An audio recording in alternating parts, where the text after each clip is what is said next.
Hey, how's it going? Just a little heads up.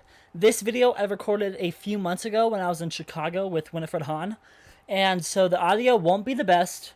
I, that's on me. I apologize. But so this will be the best audio you get from the video. But hey, don't click away. Don't you click away. But just hurdle past the audio, hurdle past all this stuff because I didn't have my equipment here. I just hit the mic, my bad. But just hurdle past that. Draw your eyes from here to here. Okay, focus on us, and if you can get past that, you're gonna learn a lot. Okay, pinky promise, you're gonna learn a lot. All right, enjoy. How you doing, Winnie? I'm good. I'm good. How are you? I'm tired. I'm tired. I'm getting tired. Well, you did the whole class, and I'll be honest and say I didn't think you would, but so good job. You thought I would just stop? Well, no, but I mean, especially that last combination was really hard. It was a bit much, but it was funny on the video. You should watch it. Okay, just watch it. So how's your day been so far? I know it's been kind of short, but yeah, no. It's been good. It's been good. You know, a little crazy as always. Yeah. But everything that was supposed to happen happened. Yeah, so those who know, this is Winifred Haun, and she is the founder and CEO of Winifred Haun and Founder and artistic director. Founder and artistic director of Winifred Haun Dancers. Is that what it's called? Yeah, Winifred Haun and dancers. I'm a big fan of the ampersand, so that's what that is. That's really in there. So tell us about Winifred Haun and dancers. So I'll give you just a quick roundup of my career because I didn't just found a dance company, right? Yeah. So I trained a lot like you when I was young. I became a professional dancer when I was 19. I performed in the Ruth Page Nutcracker. Oh. That was very exciting. And then I had other little school performances and stuff that I did here and there. And then I decided that ballet wasn't for me. And that I know it was not for me. And then, and I needed to go to college, right? Yeah. And I chose SIU because I had friends that were there, and it was as far away from Chicago as you could get and still pay in-state tuition. Yeah. Honestly. Good dogs. That's what a lot of students do at SIU, especially musical theater people. That's because they get farthest away from Chicago and in-state tuition. So. Yeah. No, it's nice, and it's completely different. Topography, geography, like it's very different down there. It's very much the South almost. Yes. And then I thought I was gonna go to school for like dance therapy or physical therapy. And then of course once I was there, I auditioned for the school musicals and the dance concerts and stuff like that. And I was very quickly swept back up into that.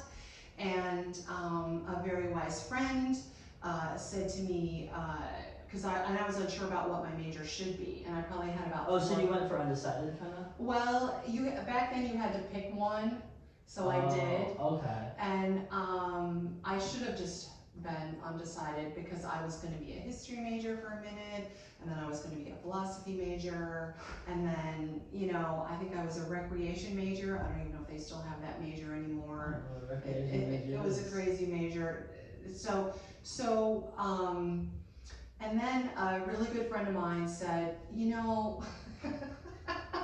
what are you spending all your time and energy doing? And I was like, well, I'm always at the theater. I'm always at McLeod Theater or at Pulliam Hall, and somewhere performing on SIU. Yeah.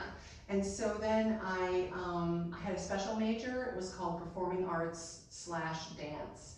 And I took acting classes and lighting design. Musical theater, basically. And then I was like dance captain for the summer stock theater productions. Okay. And I was assistant director for one show, A Little Night Music by Stephen Sondheim.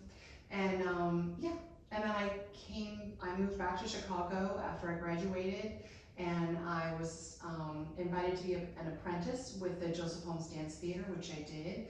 And after 6 months, they bumped me up to full company member, and I toured and performed with them for 7 years. Oh. And then, I've always had a love of choreographing. And Yeah. so whenever I could, I took the opportunity to choreograph like on the scholarship students at Joseph Holmes Oh, okay. or outside projects of my own. Where's Joseph Holmes? Where's that based at? That was, it is no more, Oh. but it was based in Chicago. Oh, okay. We had a couple of different homes, but the last home before they folded was in Pilsen. Were you with them when they folded, or? No, I left the company in '92 and founded Winifred Haun and Dancers. Oh, okay. And so this has been around for a minute then. Yeah. Oh yeah. No. We've been around for 25 years. Oh, okay. Since before you were born. Yeah. Long before you were born. Probably maybe even before your parents met. I gotta tell you. Yeah. I don't ask those questions. It's okay. Sorry, didn't mean to go. I don't ask those questions about my family or anyone's family. I'm like, I was born, and now I'm here. And 18 years later, yeah. Now we're here doing a podcast. Awesome. And you gotta promote it when they're listening to it. So. I know. Thank you for listening and watching. Really. It's on. They can listen and watch on any platform that they choose. That it's available. That's awesome. So Spotify. On Spotify, you can watch it and listen. YouTube. I might add it on Apple Music. If it's maybe you may be listening on here. I got no idea yet. It might be though. One thing about my podcast is I just kind of make stuff on the go. That's good. It's got me to where I am. That's its purpose. No, that's its purpose. It's what? I mean, you are a theater major. I am a theater major. So you know how to improvise. At SIU. Go Dogs. You gotta do this. You gotta do it also. Do I have to though? Yeah. I mean, You once a I am Suzuki, always a a Suzuki. Suzuki. Yeah, no, for sure. Yeah. But so let me see. Where was I? Talking about you just founded Winifred Haun. Right, and because I was affiliated with Joseph Holmes, sometimes they would get gigs that the company couldn't afford to do. Oh. And so Randy Duncan and Harriet Ross were like, here Winnie, go do this one. And so I did, and that's how we got kind of those early gigs.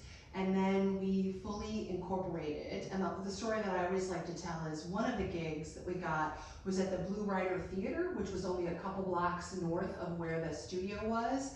And they had called Joseph Holmes and said, oh, come perform. And they were like, no, we can't. So then Harriet said, well, here, gave me the producer's phone number. This is back before text or email even.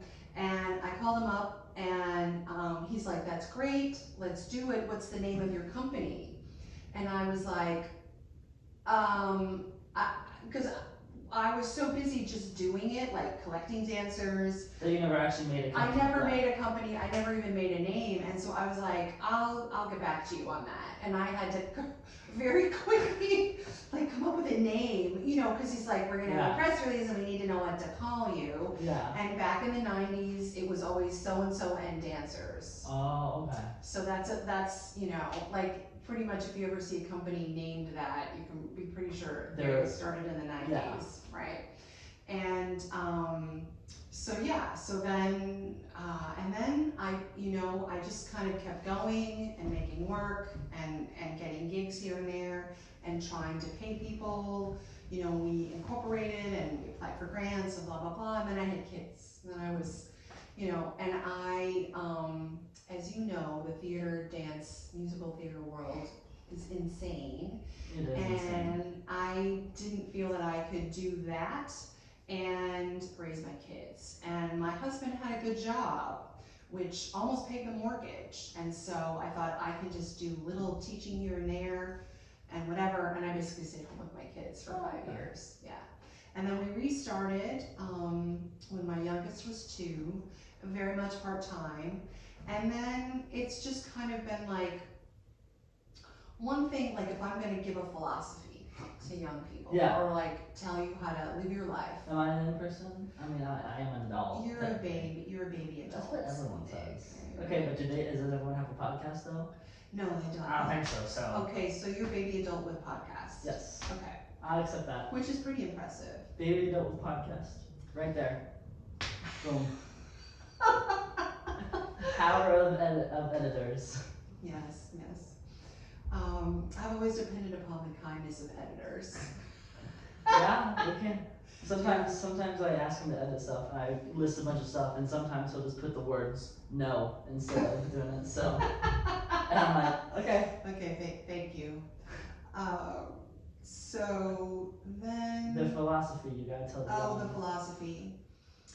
When you start your own company, okay, whether it's a podcast Yeah. or whatever it is, it's very easy to get lost in the weeds of the admin and the marketing and the fundraising and the budgets and the meetings and the this and the that, and you can just really, really get swept up in it. That's been the fate of many choreographers that I know of. And then what happens is your artistic tank is empty because you've been putting a lot of creative energy into growing the company and the blah blah blah blah blah. And then all the energy you need to. And that's one reason why I quit when my kids are growing, because I was like, I just cannot. So when you do something like this, I think it's really important to focus on the art and let the admin and the marketing and the fundraising grow out of that, rather than doing all the stuff on the outside and forcing it on the art. And that's kind of what I had to do, kind of out of necessity, because I still had 3 children at home, and I'm like, I still do this all the time. Why am I doing this? Why am I doing this? Why am I doing this? And remembering that it's to make dances, that it's to choreograph. It's not to have a dance company, right? I have a dance company, a friend of mine said this once, I have a dance company in the same way that Michelangelo needed marble. Like, you gotta have the source in order to make your art, right? So, and then as the company has grown and we won awards and the budget has grown and we have we have a lot of dancers now, as you saw. I want to keep the focus on the art, and to do that, like, I'm still making my own work, but I'm encouraging others to create their own artwork, which is one reason why I'm talking to you right now, because I was like, I want to encourage this. Like, this needs to happen. See that? Take that. I mean, this is a thing, and it's a thing, all right. No, and it's an unusual thing, and as long as it's bringing you joy, and you remember why you're doing it. Let me interview you. Okay. Why are you doing it? So I actually talked about this on the last podcast episode. Okay. But that's only available for Patreon members. If you want to listen to the episode, just go down there and look at it. See what I did there? Patreon. Yeah, that was genius. Yeah.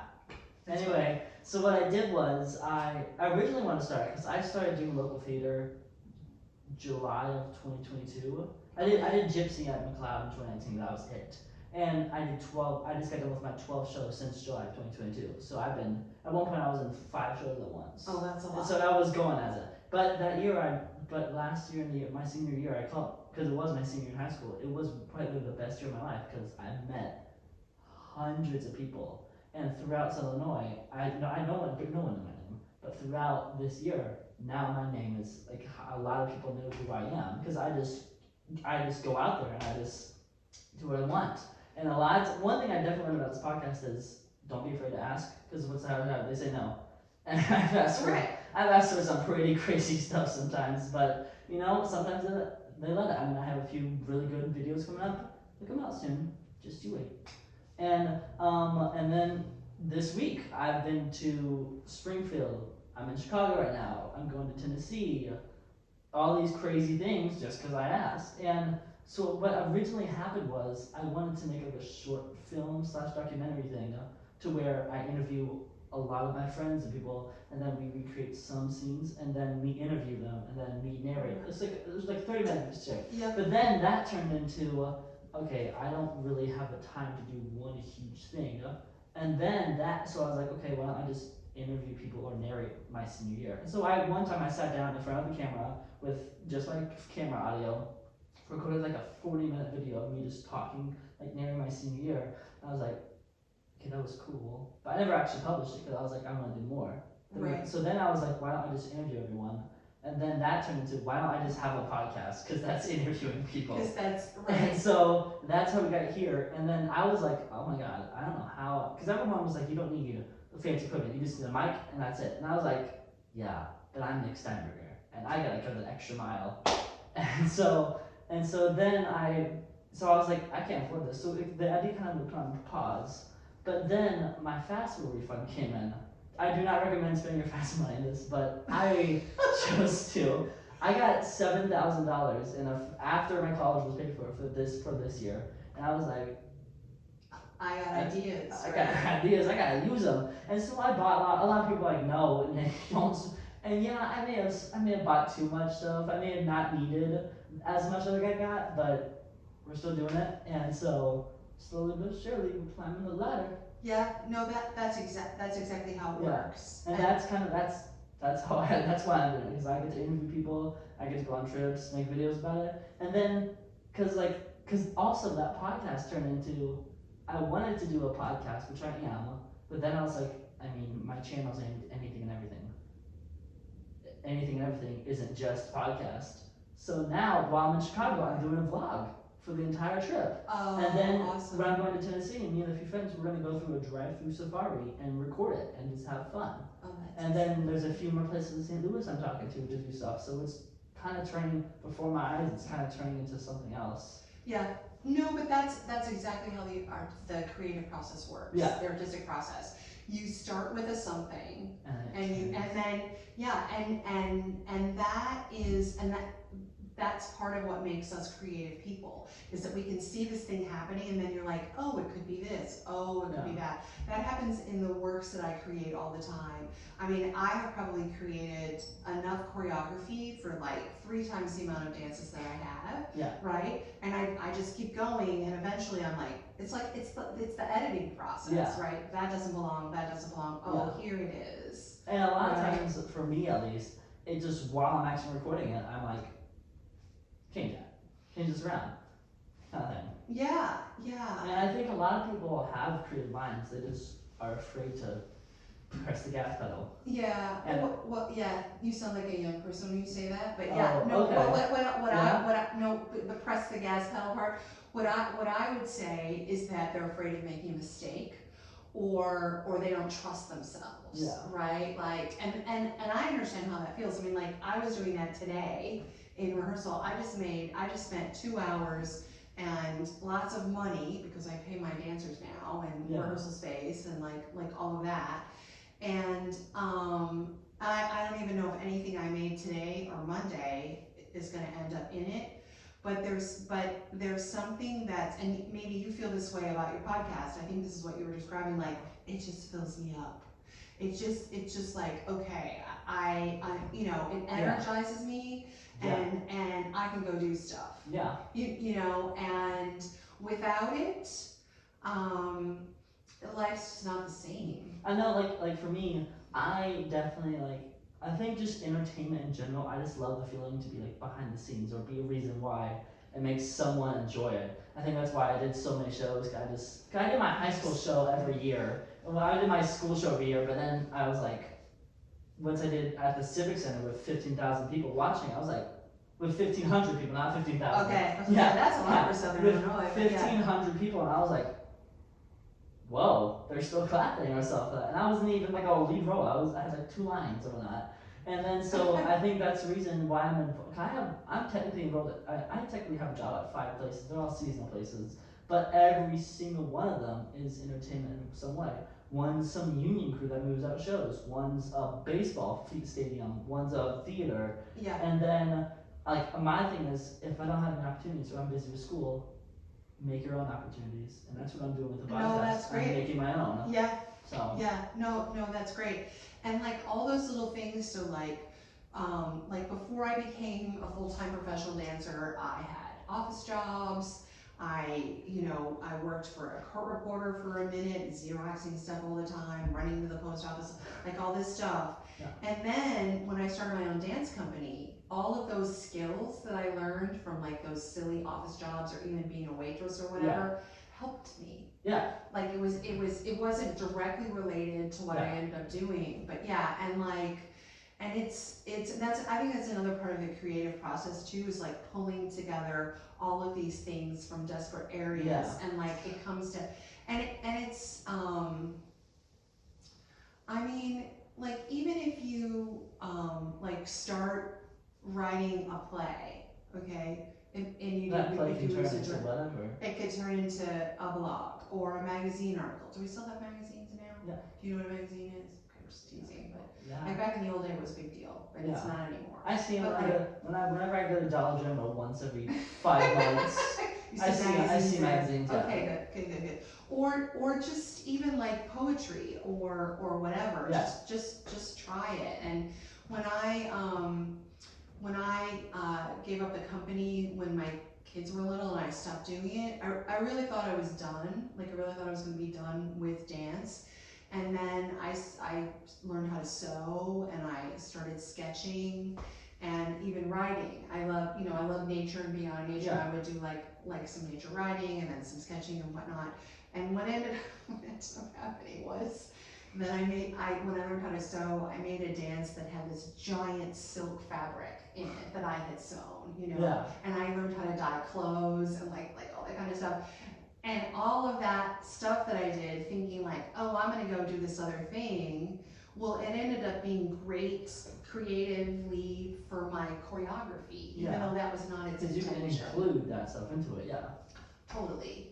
And so yeah, you can like put all the parts of you into, and anything that you don't know, especially nowadays, anything you don't know can be learned. Yeah.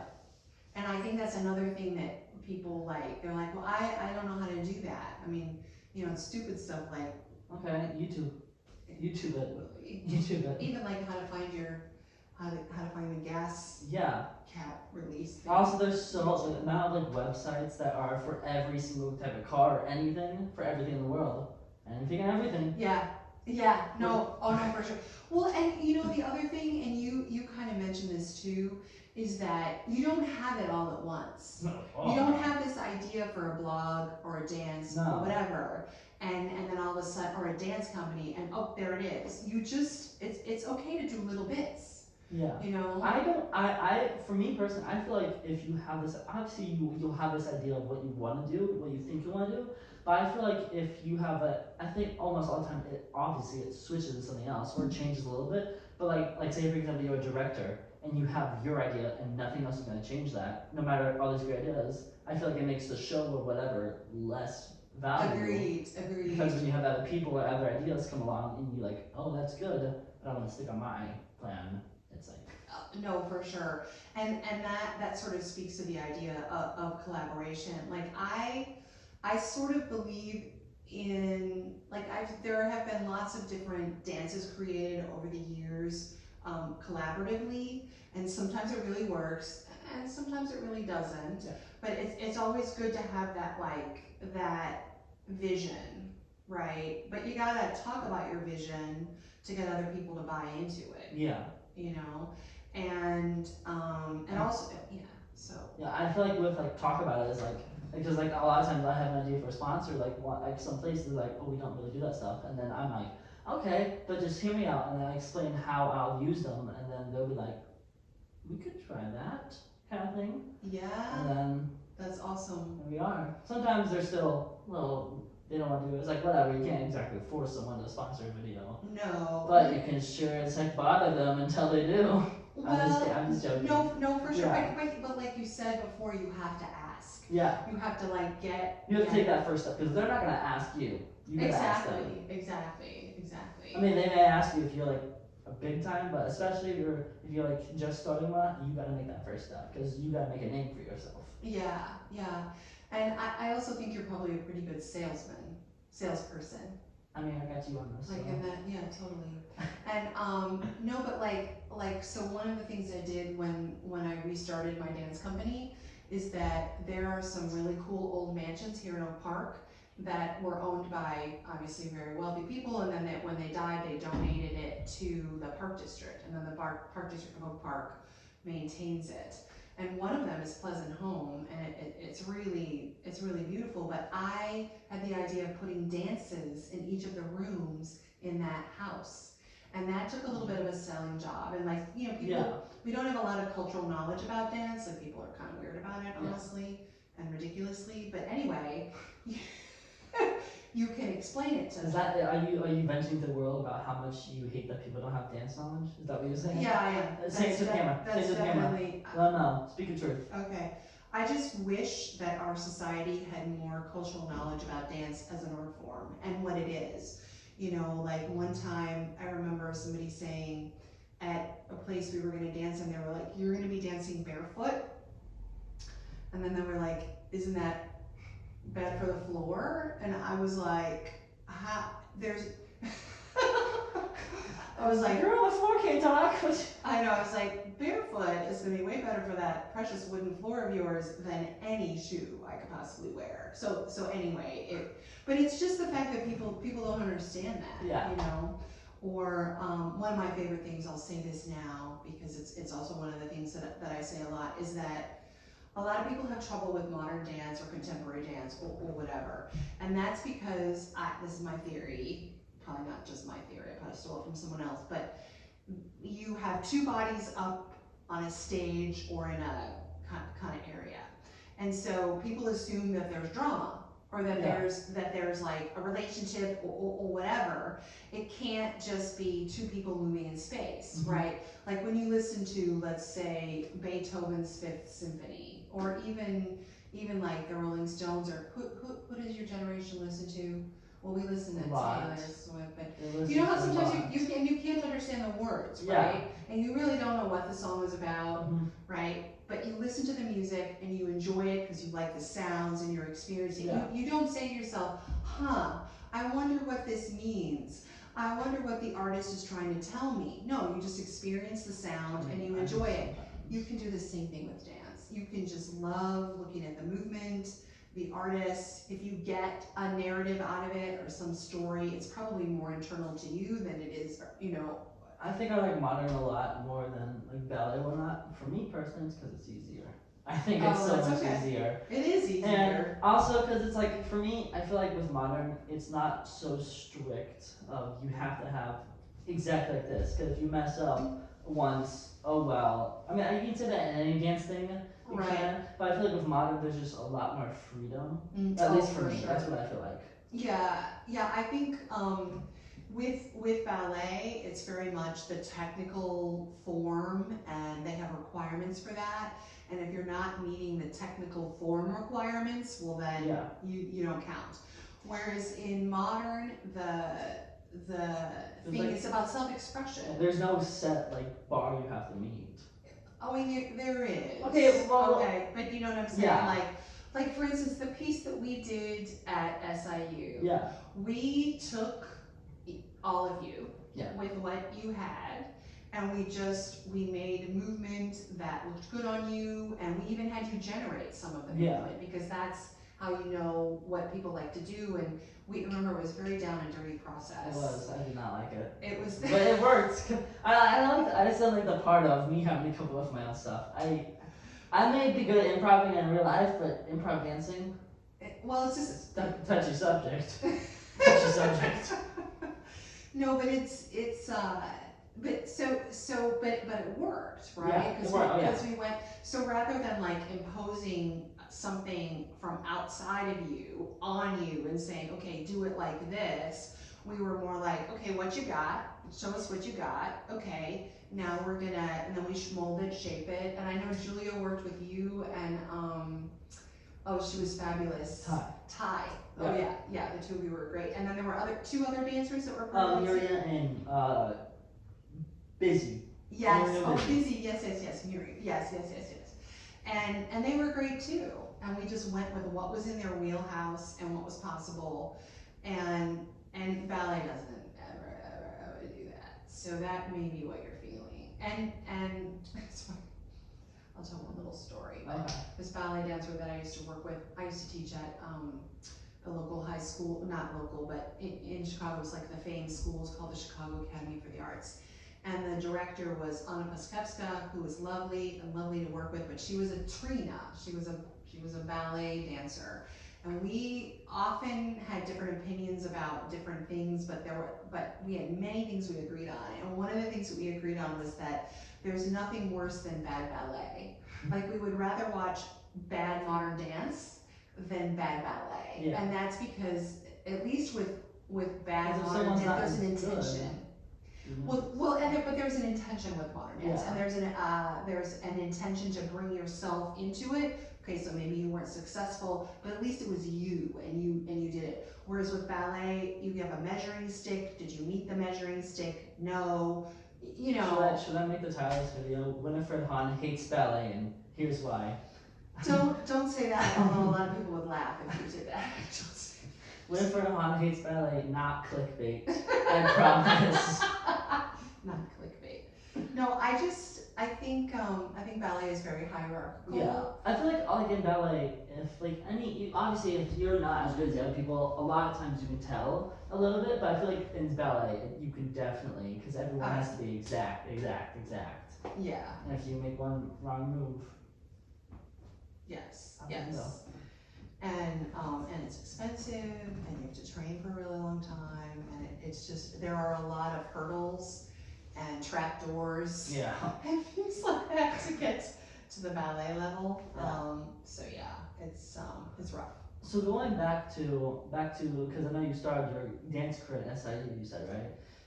So Yes, I started my modern dance career. Okay. At SIU. Yes. Well, your company, is your company just modern, or is it other stuff too? Well, I would call it contemporary. Okay. You know, we do a lot of different stuff, but Yeah. and then you know, I do, you know, we grab bits from ballet and bits from modern and bits from hip hop, and you know. So not SIU then. Going back even farther, what made you what gave you the dancing is I like dancing. Like, what was your first introduction to dancing, and what kept you going? At SIU? No, just in general. Like, where your first time.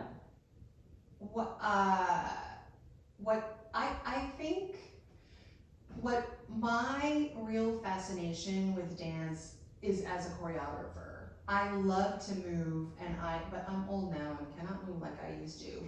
And I mean, I wish I could show you videos. Like, I was really, really good. But and I danced for a long time too.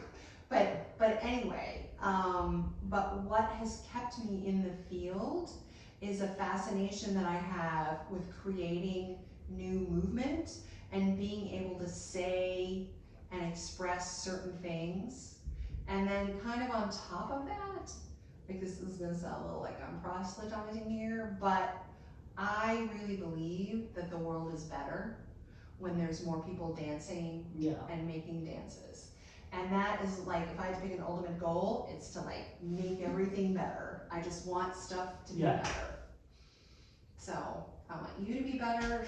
I'll try. You're doing great. Give me 2 hours, I'll be better. No. You're doing great. You'll probably be better after lunch. I don't think he's eaten since breakfast. What did you do for breakfast anyway? I didn't do breakfast. I didn't have time. So I'm staying at Winnie's house right now, and she nonstop was like, "What do you want to eat? What do you want to eat?" And I said, "I'm good," because she's already housing me, so I don't want to overstep. I should have just made him breakfast and put it in front of him. I almost did that. She probably should have, but. So have you eaten today? I have eaten. I brought a box of cereal with me to Chicago from my house. And that's what you've eaten and today? I've been snacking on that. Okay. I'm going to get food as soon as we're done with this. Okay, I know, but I'm mad. No. I went to McDonald's. Okay. After the dance class. Okay, all right. I had a 10-piece and a medium fry. Okay, all right. So. You're excused. Got some food. So. Okay, some actual food. One thing about me, I may joke around like I'm all that, but when it comes down to it, I am not gonna overstep. So I am going to sit my butt and be told what to do. Okay. Eat regularly.